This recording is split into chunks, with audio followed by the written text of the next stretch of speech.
right, so out here at the Mint 400, Jim Beaver, Tiffany Stone, my good friend Ryan Arciero, and good to have you back here with us. I don't know, it's been we've had you on Fremont, I think, most of the years so far. I think we've done every year, and I'm proud to be here to do it with you, Jim. You do such a fantastic job with the podcast, and thank you for having me.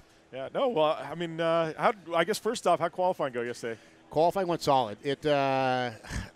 I'm driving a truck for another individual, Kyle Washington. So it's not my truck, it's not my program, although I am the driver for it. So for me, I got to take a little bit more of a conservative stance when it comes to qualifying because I need to make sure we have a truck that can race. So I don't take huge chances in qualifying, and you need to be able to put it on the pole. You know, you're on edge, and you're on edge of either wadding the truck up or putting it on the pole. And I just don't have that gene in me to do it with this program because it's so important for us to be at this race. And we have a truck that can go win. So we qualified 10th in trophy truck. We're 11th overall.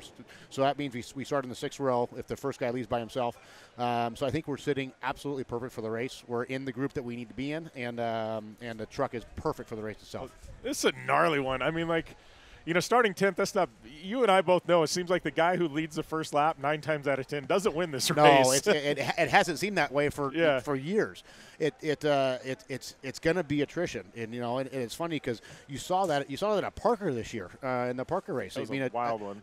Attrition was huge for it. And then same with the King of the Hammers. I mean, you had 23 trophy trucks and only 8 finish. I mean, that doesn't happen all that often. Usually these things are pretty solid now. And I can guarantee you're going to see the same thing with this race. One, because the course itself, I mean, we're the last race of the whole weekend. So the course is already going to be chewed up as it is. And then when we get on it, we really tend to screw it up with our 40-inch tires. So the end of lap 2, lap 3 are going to be absolutely miserable for these trucks and for conditions. So it's going to take its toll on the drivers and the vehicles. Yeah. So what do you think? Obviously, I think we've seen the pictures of the dry lake, had some water. We're sitting here literally for people tuning in, and there's rain coming down around us, and we're in this, like, cozy, you said, intimate setting exactly. here, you know, just because we're huddled under this Easy Up doing radio because it's we need a hug or something, right? Right. Tiffany's all about the hugs. Kumbaya. She's the one. She does short course podiums, and like she gives drivers hugs on the podium. They're like all emotional, and she's like, but if they cry, she's a hugger. It is. If they cry, they know about this. They're like, because it's hard to see a grown man cry, you know. So it's very hard to see a grown man cry, no matter what age it is. It's just hard, and so. You know, Greg Stingle, he started crying on the podium. A friend of his had passed away, so I started hugging him, and, like, he got teary, and then, like, the next person, so I hugged them, and it just became a running joke through short course, and then everybody's like, so I didn't cry, but can I get a hug? And I was like, no, you got to cry. You got to cry still. And you're right. That's not the easiest for guys either, too. Show me a tear, I'll give you a hug. Get the Visine out real quick. I love it. Oh, nice. So, I mean, obviously, I know you've been around the sport, you know, just long, if not longer than I have. But, you know, you've got trucks. I know you've been driving everything. What's the plans for this year? Obviously, you're with this team. What's the schedule look like? I know you guys are, you know, doing some Best of the Desert. You're going to do some score, too, I'm assuming? Yep.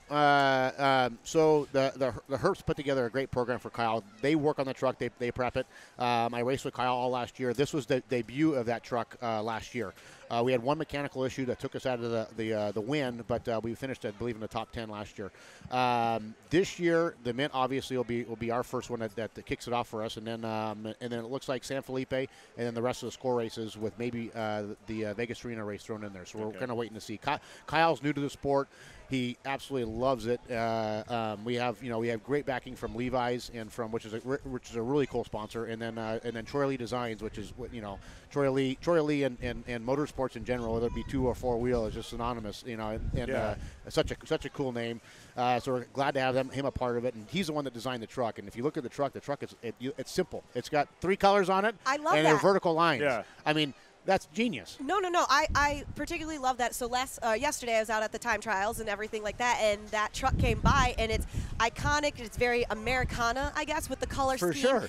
And it brings it back to, like, the late 80s, early 90s, before you saw, like, the glowing and, like, the, you know, carbon fiber and all. It's just simple. And it pops, too. It pops. You really notice it with your eyes. I tell people, I thought at one point, you know, black was, like, black's cool. I mean, it's just like everything was black. Everything was black, and it's like everything just kind of blends in. And all of a sudden now you got these blues and reds and whites that are just like popping. And like I said, it goes back. That's Troy Lee in his brain. It's like making it simple, making it retro. This is and he does a phenomenal job at it. So that's why he's so successful. It's funny. It's funny. Like our trophy truck, we raced at Parker, and it's had some pretty crazy wraps on it the past 5-6 years, and we literally completely repainted the truck and just literally painted it. We didn't wrap it. It was solid blue, one color. The logos, very simple, only a few logos that pop off, and then we put silver wheels on it. Went retro with like literally old machine style wheels. And everybody's like, that's the best the truck's ever looked. I'm like, it's the simplest it's ever looked. Like, thank you. Now I know I don't have to go through this extent anymore of these crazy designs. And, I think you lose it anymore now, Yeah. So, but yeah, it's cool. I said the truck's awesome. The truck looks good. Kyle's new with the sport. This would be his second year involved in it.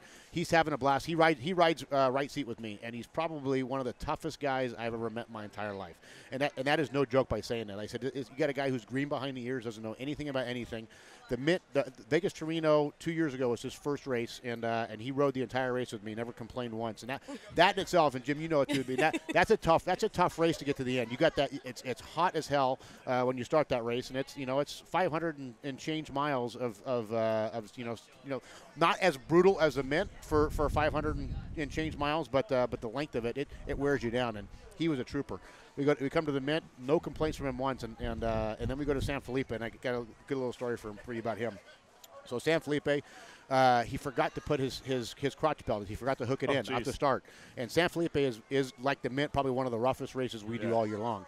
And so we took off, and he kept on tightening his belts up. And when you tighten without the crotch belt, it's going to pull your center. It's going to pull the latch and link. It's going to pull it towards your rib cage when you start pulling your shoulder harnesses down.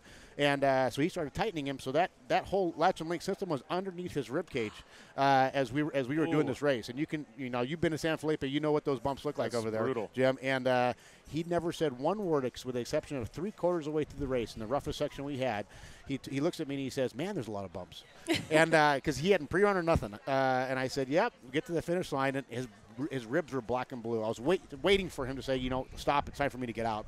Enough. I'm not racing for points. This is my fun. And he did. He's a tough son of a bitch. That's tough. It's tougher than I am, man. Exactly.